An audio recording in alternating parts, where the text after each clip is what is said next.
खुले विचारों की शीना पेशे से इंटीरियर डिजाइनर थी। लव मैरिज में रवि से शादी हो जाती है, लेकिन शादी के बाद मैंने पापा को साफ बोला है कि शादी में कोई फर्नीचर ना दे। पहले मैं घर देखूंगी, फिर डिसाइड करूंगी कि कैसा फर्नीचर खरीदना है। जो सही है ना? सही है। वैसे क्या कमी है मेरे घर के फर्नीचर में? सही तो है। माँ की पसंद का रॉयल लुक।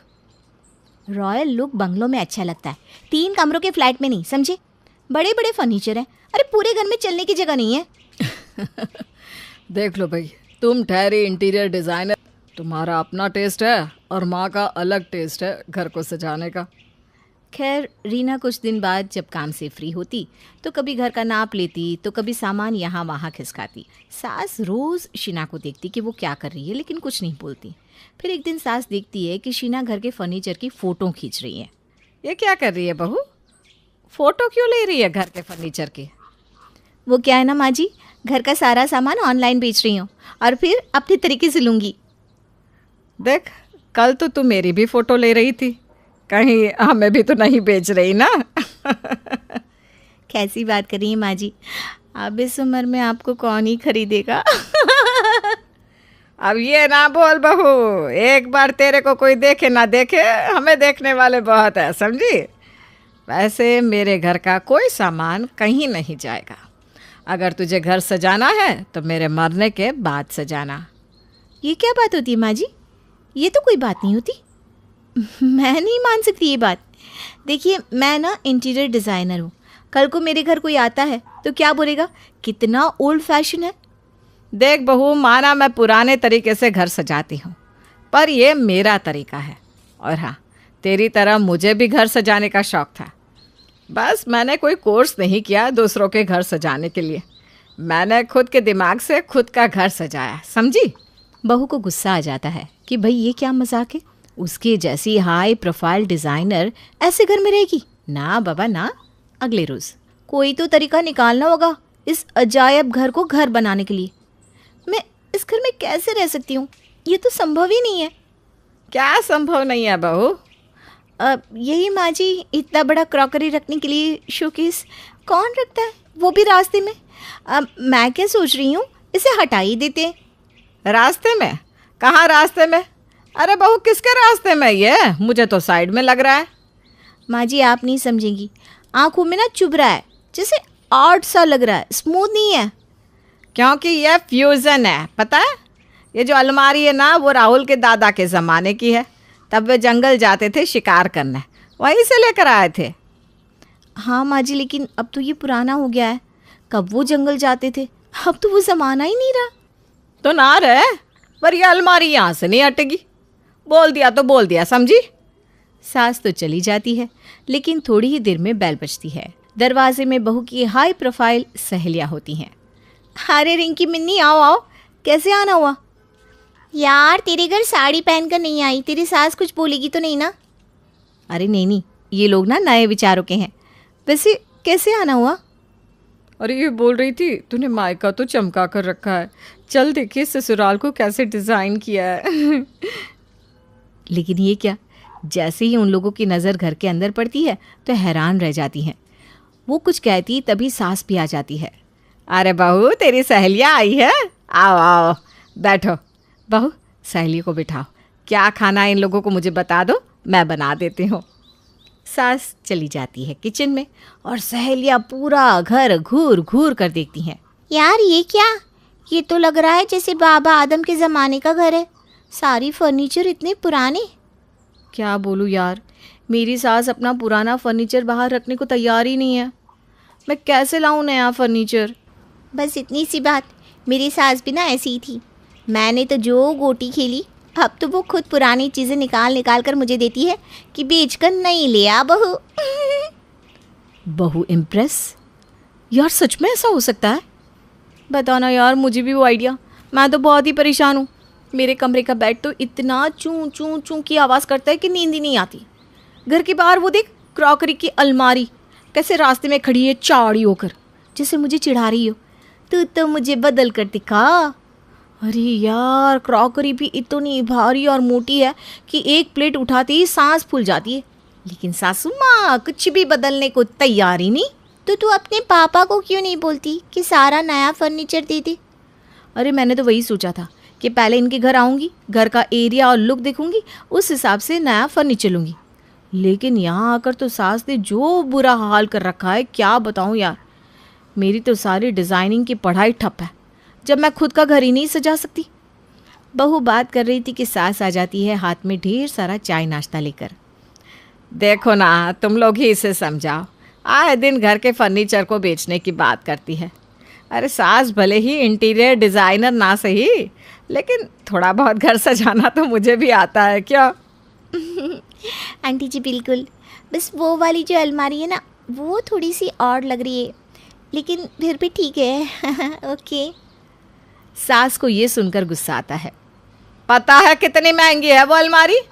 तुम्हारी सास से पूछना, प्योर साग के लकड़े से बनी है, वो भी भारी वाला। डिज़ाइन भी मैंने साउथ अफ्रीका के एक होटल से कॉपी किया था। लग भी रहा है अफ्रीका वाला। माँ जी ये अलमारी हटा दो प्लीज़। ना ना, बिल्कुल वाला ना, समझी? जैसे इनकी अंग्रेज़ी समझ में नहीं आती वैसे इनका इंटीरियर भी समझ में नहीं आता। बहू परेशान थी कि ये सास भी ना सारे पुराने फर्नीचर ऐसे शान से घर में सजा कर रखी हैं जैसे किसी राजा का तख्तों ताज। अब सहेलियां भी मजाक उड़ाकर चली गई। करे तो क्या करे। रात में वो पति से बात करती है। अब मैं क्या बोलूँ, तुम तो जानती हो माँ को, अब तुम जानो और मैं कुछ नहीं जानता। अगले रोज़ बहू अलमारी से टकराती है और गिर जाती है। हाय, मैं गिर गई, कोई है? ओए माँ। सभी बहू के पास आ जाते हैं। क्या है, सड़क पर अलमारी लगा रखी है, आते जाते पूछते रहो। यार प्लीज़ यहाँ से अलमारी हटा दो, नहीं तो मैं फिर से गिर जाऊंगी। अलमारी से गिर गई? अरे हम तो ना गिरे पिछले 50 साल से, तुम्हें 50 दिन भी ना हुए और गिर गई। तो अब क्या 50 साल रहकर गिरूं? पैर फंसा तो गिर गई। हाँ माँ, अब क्या जिद है, हटा दो ना। ये बड़ी सी अलमारी बीच रास्ते में अच्छी भी नहीं लगती। कई बार तो मैं भी गिरते गिरते बचाऊं। अच्छा, इतना बड़ा तो इस अलमारी के आसपास हुआ है, पहले तो कभी बताया नहीं कि तू गिरते गिरते बचा है। तो अब तो बता रहे ना माँ जी, मैं कुछ नहीं सुनने वाली। देखिए ये सारा पुराना फर्नीचर मैं बाहर कर रही हूँ। उसके लिए तुझे मेरी लाश से जाना होगा। उफ, वही ड्रामा। क्या करे बहू बेचारी, इतने पुराने फर्नीचर में कहीं कहीं तो दीमक भी लग रही है। कैसे घर को सजाए, कैसे ये बताए कि उसने 3 साल बस यही पढ़ाई की कि घर को कैसे सजाया जाए।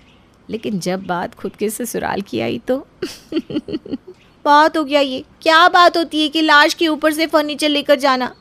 न जाने कौन से ज़माने के फिल्मी डायलॉग चल रहे हैं माँ के पास तुम्हारी। तभी घर की बेल बजती है। एक आदमी लाल टोपी काला चश्मा लगाकर अंदर आता है। जी बताइए, कौन है आप? मैं हूँ, यानी मैं हूँ पुरानी चीज़ों का दीवाना। वैसे आप भी कम पुरानी नहीं लग रही हैं। नहीं नहीं, ज़्यादा पुरानी नहीं हूँ मैं। वैसे किसके दीवाने बता रहे थे आप खुद को? जी मैं पुराने एंटीक फर्नीचर खरीदता हूँ और उसे दोबारा चमका कर विदेशों के राजा महाराजा को बेचता हूँ। सुना था और अब देख भी लिया कि कितने अच्छे डिज़ाइन के फर्नीचर है आपके घर में। क्या मुझे बेचेंगी? मुंह मांगी कीमत दूंगा इनकी, बोलो तो एडवांस अभी दे दूँ। ये बोलकर वो आदमी नोटों की गड्डी सास के सामने रख देता है। सास इतने सारे पैसे देकर हैरान रह जाती है। हाँ, क्यों नहीं, ले जाइए, जो जो चाहिए सब ले जाइए। रुकिए, ये क्या बात होती है माँ जी? मैं बेच रही थी तो नहीं, और अब इस बुढ़ी को सारा फर्नीचर दे रही हैं। बहन जी पानी लाइए ज़रा, इस बच्ची को मैं समझाता हूँ कि बड़ों के बीच में नहीं बोला करते। जी हाँ, भी लाई। सास जैसे ही अंदर जाती है आदमी चश्मा उतारता है। ओह पापा आप। और क्या, बेटी की खुशी के लिए क्या नहीं करना पड़ रहा है। वैसे शांत रहे, काम हो रहा है ना, होने दे। सास बाहर आती है तो बहू भी नाटक करने लगती है। हाँ ठीक है, लेकिन ये पैसे कम है, एक गड्डी और सरका दीजिए। पता है आपको ये लकड़ी और डिज़ाइन कहाँ का है? वो नाले के पास कल्लू का, वही ऐसी वाहियात डिज़ाइन के फर्नीचर बनाता है। क्या बोला? ये तो साउथ अफ्रीका का डिज़ाइन है। क्यों माँ जी? अरे अब पता नहीं कौन से अफ्रीका का है, साउथ नॉर्थ ईस्ट वेस्ट। मैं कमरे में जा रही हूँ नोट गिनने। बहू तो ये ना सारा फर्नीचर खाली करवा देना, और हाँ वो वाली अलमारी तो निकाल ही देना, तो बार बार गिरती है ना, अच्छा नहीं लगता है। हमारा समाज आज बहुत आगे बढ़ चुका है, पर फिर भी कई परिवार है जहाँ बेटे के जन्म को एक दुर्भाग्य से ज्यादा और कुछ नहीं समझा जाता। पर एक बेटी का असल मूल क्या है, ये बताने के लिए ही आज हम ये कहानी शुरू कर रहे हैं। ये कहानी एक ऐसे परिवार के बारे में है जो कई वर्षों से नन्ही किलकारियां सुनने को तरस रहा था। आज मेरी शादी को 6 साल हो गए माँ। पता नहीं किस दिन इस घर में नन्ही किलकारियां गूंजेगी, कब इस घर को उसका वारिस मिलेगा। क्या पता बेटा, भगवान किन कर्मों का फल दे रहा है इस बुढ़िया को। लगता है बिना पोते की शक्ल देखे ही मेरे प्राण पंखेर उड़ जाएंगे। मैं तो कहती हूँ मुरारी, तू दूसरी शादी कर ले। मुझे तो लगता है शकुंतला में कोई कमी है। अरे कब तक एक बांझ को ढोता रहेगा। शकुंतला लीला और मुरारी की बातें सुन लेती है। वो अपने कमरे में जाकर फूट फूट कर रोती हुई भगवान से कहती है, तूने मुझे सारी खुशियां दी भगवान, सब कुछ दिया, तो फिर क्यों तूने मुझे माँ बनने के सुख से अब तक अछूता रखा है। मैं भी एक बच्चे को खिलाना चाहती हूँ, उसे दूध पिलाना चाहती हूँ। अब मुझसे ये बांझ होने का ताना नहीं सहा जाता। अगर तूने मुझे माँ बनने का सुख नहीं दिया तो ये शकुंतला कभी तेरा दरवाजा नहीं चढ़ेगी। कुछ महीने बीत जाते हैं। मुरारी के लाख मना करने के बाद भी लीला मुरारी के लिए दूसरा रिश्ता देखना शुरू कर देती है। माँ जी को समझाइए ना जी, वो ना कराए आपकी दूसरी शादी।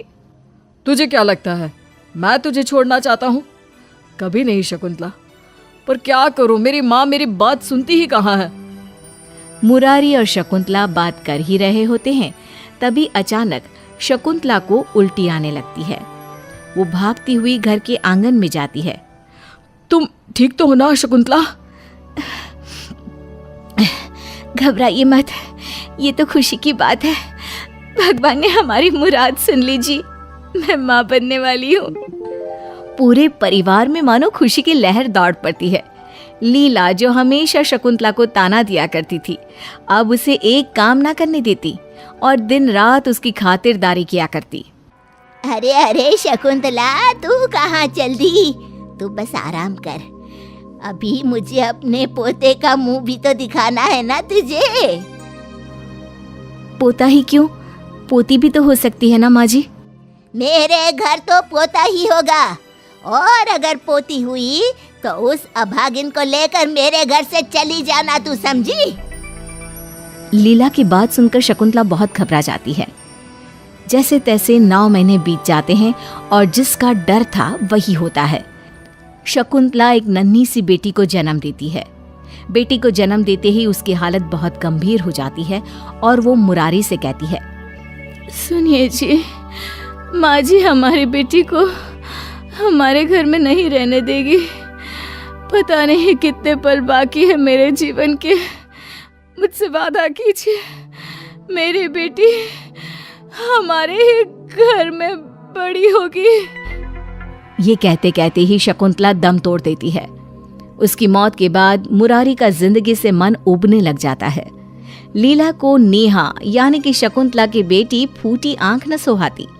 वो नेहा को बिल्कुल देखना नहीं चाहती थी। छोटी उम्र से ही नेहा घर के सारे कामकाज करती, कपड़े धोना, बर्तन मांजती, और इन सब के बाद भी नेहा अपनी पढ़ाई नहीं कर पाती थी। शकुंतला अपने साथ क्यों नहीं ले गई तुझे? अरे पता नहीं किस घड़ी में पैदा हुई तू, अपनी माँ को ही खा गई। अपने बाप की हालत देख, उसे इस तरह रोता बिलखता देखकर दया नहीं आती। पर दादी, इसमें मेरी गलती क्या है? मैं तो खुद रोज भगवान से पूछती हूँ कि उन्होंने मेरे साथ ऐसा क्यों किया, क्यों मेरी माँ को छीन लिया, क्यों पापा मुझे पसंद नहीं करते? क्योंकि लड़की होना एक अभिशाप है, अभिशाप। वो तो तेरी माँ मरते हुए तेरे बाप को कसम देकर गई थी कि तुझे इस घर में ही रखे, वरना मैंने तो कब का तुझे घर से निकाल फेंक दिया होता। मुरारी धीरे धीरे अब दुकान पर जाना भी छोड़ने लगता है। घर की माली हालत बिगड़ने लगती है। 15 साल की नेहा घर के सारे काम करने के बाद बच्चों को पढ़ाती ताकि उन पैसों से वो घर चला सके, और उसके बाद में वो खुद भी पढ़ती। एक दिन जब अपनी दवाइयाँ लाने के लिए लीला इधर उधर पैसे ढूंढ रही होती है। ये लो दादी, मेरे महीने की कमाई, इससे घर खर्च चल जाएगा और आपकी दवाई भी आ जाएगी। नेहा की बात सुन के एक बार के लिए लीला का मन जैसे पसीज सा जाता है, पर मुरारी की हालत सोचकर वो फिर से गुस्से में कहती है, 4 पैसे क्या कमा लिए, मुझे घमंड दिखा रही है। बढ़िया आई, चल हट। तेरे पैसों की दवाई खाने से अच्छा है कि मर जाऊं मैं। नेहा अपनी कमाई का एक हिस्सा अपनी दादी के अलमारी में रख देती, बाकी घर खर्च और अपनी पढ़ाई पर लगाती। कामकाज छोड़ने के बाद अब मुरारी धीरे धीरे नशे का आदी होने लगता है। वो दारू पी कर आता और नेहा को बहुत मारता। नेहा एक शब्द ना कहती, सब कुछ सह लेती। तेरे कारण ही मेरी अच्छी खासी जिंदगी बर्बाद हो गई। एक कामकाजी आदमी, एक निकम्मा, एक नशेड़ी बन गया। अरे हम सबको जहर क्यों नहीं दे देती तू? इतना सब होने पर भी नेहा हार न मानती और सब कुछ ठीक करने की कोशिश करती रहती। ऐसे ही 10 साल बीत जाते हैं। नेहा अपने आंगन में अपनी दादी के साथ गेहूं साफ कर रही होती है। तभी गांव का डाकिया भागते हुए आता है। अरे लीला काकी, हमारी नेहा कलेक्टर बन गई। कलेक्टर? कलेक्टर मतलब वो जिसके पास सब गांव के लोग बिजली पानी समस्या के लिए जाते हैं? हाँ काकी हाँ, अब वो पदवी हमारी नेहा संभालेगी। अरे तूने कब दी कलेक्टर की परीक्षा? इसमें तो बहुत पढ़ना पड़ता है। तूने ये सब कैसे किया रे नेहा? मैं गांव में सबको खुशखबरी देते हुए आ रहा हूँ। सोचा ये खुशखबरी मुरारी भाई को भी दे देता हूँ। बहुत दुख देखा है उन्होंने, अब तो सुख के दिन आ गए उनके। डाकिया कमरे में जाता है और क्या देखता है, मुरारी बेसुध होकर जमीन पर पड़ा है। सभी उसे लेकर अस्पताल जाते हैं, जहां डॉक्टर उन्हें बताते हैं कि मुरारी की दोनों किडनी खराब हो चुकी हैं। आप लोग जल्द से जल्द एक किडनी का इंतजाम कीजिए, हमें अभी ऑपरेशन करना होगा। आप ऑपरेशन शुरू कीजिए डॉक्टर साहब, मैं दूंगी पापा को किडनी। अरे ये क्या कह रही है तू लड़की? अभी अभी तो कलेक्टर बनी है, पूरी जिंदगी पड़ी है तेरे आगे। एक किडनी वाली लड़की से कौन करेगा शादी? तो ना करे दादी, भले ही मैं मर क्यों न जाऊं, पर पापा को बचाने की पूरी कोशिश करूंगी। शायद मेरी लाश को देखकर आप लोगों को मुझसे प्यार हो जाए। ऑपरेशन पूरा हो जाता है। मुरारी की जान बच जाती है। जब मुरारी को पता चलता है कि उसकी जान नेहा ने बचाई है तो वो फूट फूट कर रोता है। मैंने कभी तुझे प्यार नहीं दिया, पर फिर भी तूने मुझे अपनी किडनी दे दी। अरे भैया ये तो कुछ भी नहीं, हमारी नेहा तो कलेक्टर बन गई है। अरे बहुत भाग्यशाली हैं आप, जो ऐसी बेटी आपके घर पैदा हुई। भगवान ऐसी बच्ची सबको दे। लीला नेहा को प्यार से गले लगा लेती है। मुरारी और लीला को अपनी गलती का पछतावा होता है। दोनों नेहा से माफी मांगते हैं। उन्हें नेहा की अहमियत समझ में आ गई थी और नेहा का परिवार फिर से एक हो जाता है। अनीता और रोहित की 5th मैरिज एनिवर्सरी होती है, जिस पर वो दोनों रात को रेस्टोरेंट में डिनर के लिए जा रहे होते हैं कि तभी उनके दोस्त अविनाश और नम्रता केक लेकर उनके घर पहुंच जाते हैं। Happy anniversary. वैसे तुम लोगों ने तो हमें बुलाया ही नहीं। पर हमने सोचा कि दोस्त तो अपनी ही है, इसलिए केक लेकर आ गए। लेकिन तुम्हें देखकर लगता है कि कहीं जा रहे हो, तो हम भी चलते हैं। अरे कुछ नहीं होता, रुको, चाय पानी तो बनता है। देखा, मैंने कहा था ना टाइम पर नहीं जाते हैं, वरना ये दोनों चाय पानी या डिनर किसी न किसी बहाने से रोकने की कोशिश करेंगे ही। बेबी हमें आना ही नहीं चाहिए था। चलो चलते हैं, इनका दिन है, एंजॉय करने दो। वहां रुकने और जाने की बहस चल ही रही होती है कि अनीता अचानक चिल्लाते हुए बोलती है, चुपचाप बैठ जाओ। जिसे सुन सब एक झटके में सोफे पर बैठ जाते हैं। अब सारे साथ तो बैठे होते हैं, लेकिन उनके बीच ऑकवर्ड साइलेंस बन जाता है, जिसे तोड़ने की कोशिश करते हुए एक बार फिर अविनाश और नम्रता बोलना शुरू करते हैं। तो फिर आज इस जोड़ी ने एक दूसरे को क्या क्या गिफ्ट्स दिए? रोहित को जब जो चाहिए होता है मांग लेता है, और इस साल उसे कुछ नहीं चाहिए था, इसलिए उसका गिफ्ट अभी बाकी है। ओ, पर इसने तो पक्का तुम्हें बड़ा सरप्राइज दिया होगा। अरे, हमें अपने भाई पर पूरा भरोसा है। सरप्राइज की क्या बात करते हो? इन्होंने तो सीधा शॉक दिया है, शॉक। अनीता की बात सुन नम्रता तो उसके गुस्से को पहचान लेती है, लेकिन अविनाश को समझ में नहीं आता और वो बोलता ही चला जाता है। हैं? सच्ची? ऐसा क्या दिया? हमें भी बताओ। देखो, मुझे कुछ भी बताने का कोई शौक नहीं है। इसे ही शौक लगा था तो यही बता देगी। इसके आगे कि नम्रता का पति और कुछ बोले, उससे पहले ही नम्रता टॉपिक बदलने की कोशिश करके पानी के बहाने उठकर वहां से रसोई में चली जाती है, जिसके पीछे पीछे अनीता भी चली जाती है। क्या हुआ? कोई लड़ाई हुई है क्या? अरे यार, क्या बात करते हो रोहित? हमारी एनिवर्सरी पर भी तुम्हारे बॉस के साथ तुम्हें मीटिंग करनी थी। अरे, अब इसमें मैं क्या कर सकता हूँ? बॉस नौकरी से निकाल देगा अगर उसका ऑर्डर नहीं मानूंगा तो। हाँ, इसीलिए पत्नी को बीच में लटका दो। अब ना हम डिनर के रहे, ना कहीं घूमने जाने की। ऐसे कैसे? अभी डिनर करने जाएंगे ना, उस रेस्टोरेंट में नहीं तो किसी दूसरे में। बस 5 मिनट दे दो। रोहित बाथरूम में चला जाता है और तभी उसका फोन बजने लगता है, जिसे अनीता उठा लेती है। इससे पहले वो कुछ बोलती, दूसरी तरफ से रोहित का दोस्त बोलना शुरू कर देता है। भाई, एक शादी के दिन को धूमधाम से सेलिब्रेट करने के बाद हर साल उसी बर्बादी का जश्न मनाने का कोई तुक तो नहीं बनता। चले फिर भी हैप्पी एनिवर्सरी। क्या बात है, वैसे तो मेरी बात पर बहुत हंसता है। आज इतना शांत क्यों है? भाभी पास में ही है क्या? भाभी ही हूं। अनीता की बात सुन महेश तो तुरंत फोन काट देता है, लेकिन रोहित के बाथरूम से बाहर निकलने पर उसकी शामत लग जाती है। अरे, किसका फोन था? महेश, सीरियसली, तुम्हारे दोस्त अपनी पत्नियों के बारे में ऐसे बात करते हैं और तुम उस पर हंसते हो? मतलब तुम भी मेरे बारे में जरूर कुछ ना कुछ बोलते होंगे। अरे, वो तो ऐसा ही है, लड़कों की बात है, मजाक मस्ती करते रहते हैं। इसमें मेरी क्या गलती? मैं तो इसमें कुछ नहीं बोलता। पत्नी की बात के आगे आर्गुमेंट नहीं, सॉरी होता है। अरे, मैं क्यों सॉरी बोलूं? मेरी कोई गलती नहीं है। भाई देख, साड़ा कुत्ता कुत्ता पर इनका कुत्ता टॉमी, इसलिए सॉरी बोल और बात खत्म कर। यार, मानती हूं उसकी गलती है, लेकिन इस पर एनिवर्सरी क्यों खराब करनी? सॉरी बोल देना। मैं सॉरी क्यों बोलूं? मेरी क्या गलती? इसी तरह दोनों तरफ बहुत देर तक सॉरी कौन बोलेगा इसका डिसीजन चलता रहता है। अब अनीता और नम्रता रसोई से बाहर आती हैं, जिन्हें देख वो दोनों भी चुप हो जाते हैं। कुछ देर शांति में बैठने के बाद उन दोनों के गुस्से से परेशान अविनाश और नम्रता उन्हें ले जाकर कमरे में बंद कर देते हैं। अब अगर बाहर निकलना है तो कोई एक सॉरी बोलकर बात कर ले।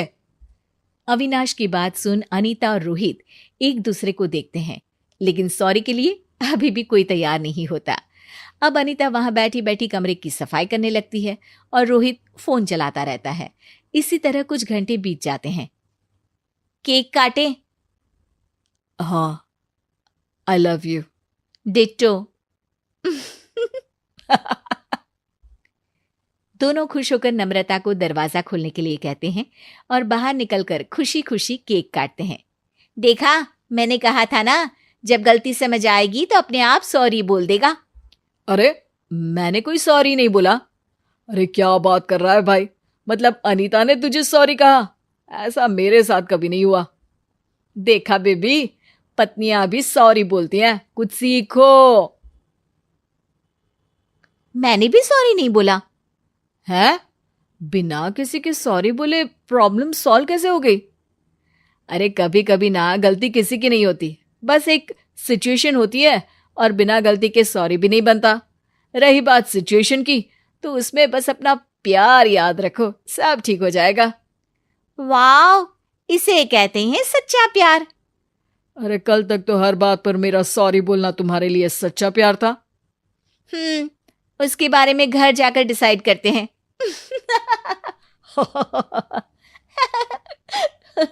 निशा एक विधवा लड़की थी, कोई औलाद नहीं थी, लेकिन वक्त से पहले ही पति का देहांत हो जाता है। फिर उसकी जिंदगी में रोहन आता है। तुम्हारी पहली शादी में क्या प्रॉब्लम थी? अरे चोर थी वो लड़की। शादी के अगले दिन ही हमारे घर के सारे जेवर और पैसे लेकर भाग गई। रास्ते पर आ गए थे हम दोनों। फिर नए सिरे से इस शहर में हम माँ बेटे जिंदगी बसाने की कोशिश कर रहे हैं। ओ, मुझे माफ करिएगा, ये तो बड़ा ही बुरा हुआ। हाँ हुआ तो, लेकिन बार बार इस बात पर बात ना हो निशा बहू, वही अच्छा रहेगा। और किसी से कुछ कहने सुनने की कोई जरूरत भी नहीं है। लेकिन एक दिन अचानक रात में, भागो भागो, घर में आग लग गई है, अरे सारा सामान जल गया। निशा रास्ते पर खड़ी सोच रही थी, मेरी मेहनत की कमाई से बना पूरा घर जलकर खाक हो गया है। अरे बहू, परेशान होने की जरूरत नहीं है। जब तक घर फिर से ठीक नहीं हो जाता, रोहन, मैं और तू होटल में रह लेंगे। अरे मेरे पास कुछ जमा पूंजी है। कुछ दिनों बाद, अरे निशा, उस मकान में तो कुछ भी नहीं बचा, लेकिन अच्छी बात यह है कि बीमा वालों ने हम लोगों को जमीन सहित पूरा जला मकान लेकर 1 करोड़ देने की बात की है। अरे वाह, ये तो बहुत बड़ी रकम है। इससे तो हम फिर से उससे भी अच्छा मकान बना लेंगे। हाँ निशा, अब हम लोगों के बुरे दिन खत्म हो गए। अरे निशा बहू के कदम ही इतने अच्छे पड़े हैं घर में। इस पेपर पर साइन कर दो निशा। निशा बिना देखे रोहन ने जिस पेपर पर कहा साइन करती चली गई। फिर एक दिन, अरे रोहन बेटा, बहुत दिन हो गए मंदिर दर्शन करने नहीं गई, ले चलना जरा मंदिर। हाँ माँ, लेकिन घर में सामान रखा है, यूं लॉक लगा कर जाना ठीक नहीं होगा। अरे आप जाइए ना, माँ जी को दर्शन करवा कर लाइए, मैं यहीं ठीक हूँ। ओके, मैं और माँ जल्दी घर लौट कर आते हैं। फिर क्या था, 2 घंटे 3 घंटे, पूरी शाम और फिर रात के बाद अगले सुबह कोई कमरे में वापस नहीं आता। थोड़ी देर बाद रोहन का फोन आता है। निशा, तुम अच्छी लड़की हो इसलिए फोन कर रहा हूँ। मैं और माँ बीमा के 1 करोड़ लेकर दूसरे शहर जा रहे हैं, हमें ढूंढने की कोशिश मत करना।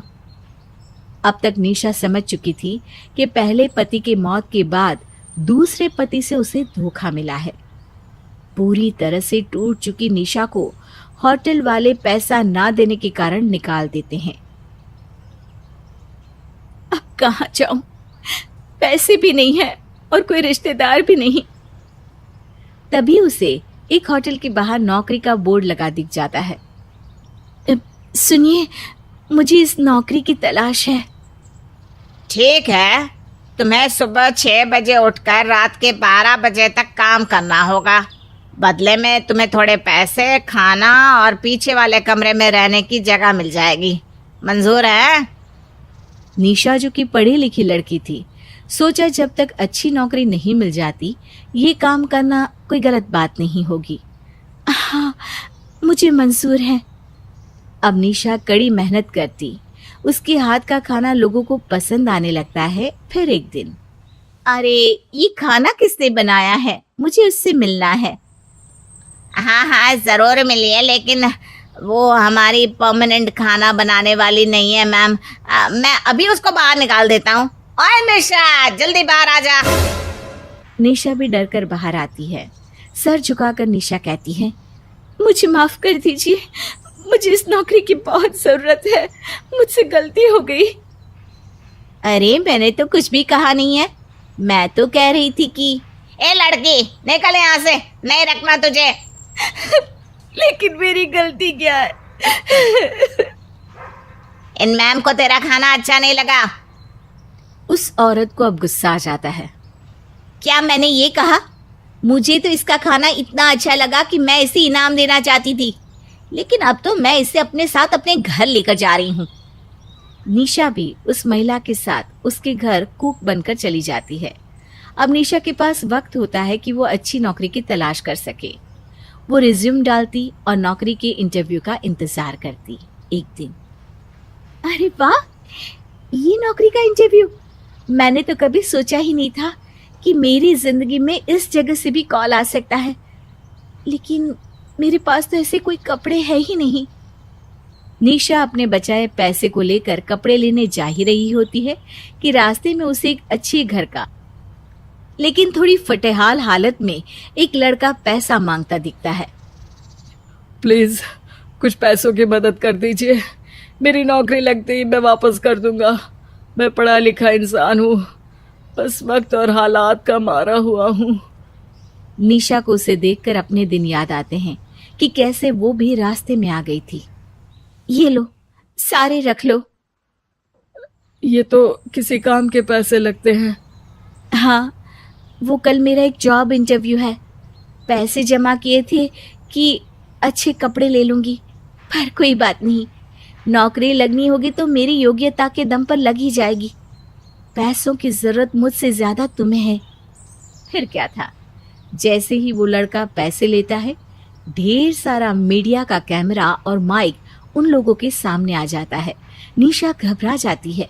मैंने कुछ नहीं किया है। लड़का अपना मेकअप उतारता है।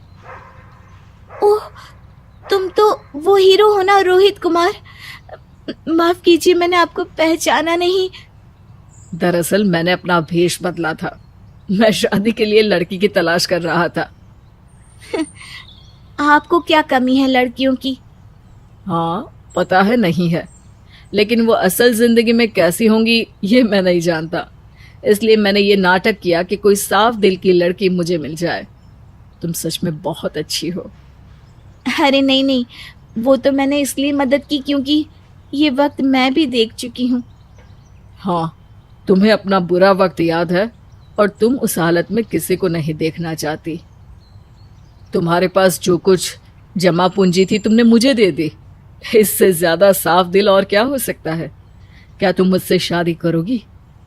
लेकिन मेरी पुरानी जिंदगी में सब ठीक नहीं रहा है। वो रोहित कुमार को सारी बात बता देती है। देखो, मुझे तुम्हारे पास्ट से कोई लेना देना नहीं है। मैं फिर भी तुमसे शादी करना चाहता हूं। क्या मुझसे शादी करोगी? निशा भी शादी के लिए मान जाती है और एक अच्छी जिंदगी जीने लगती है।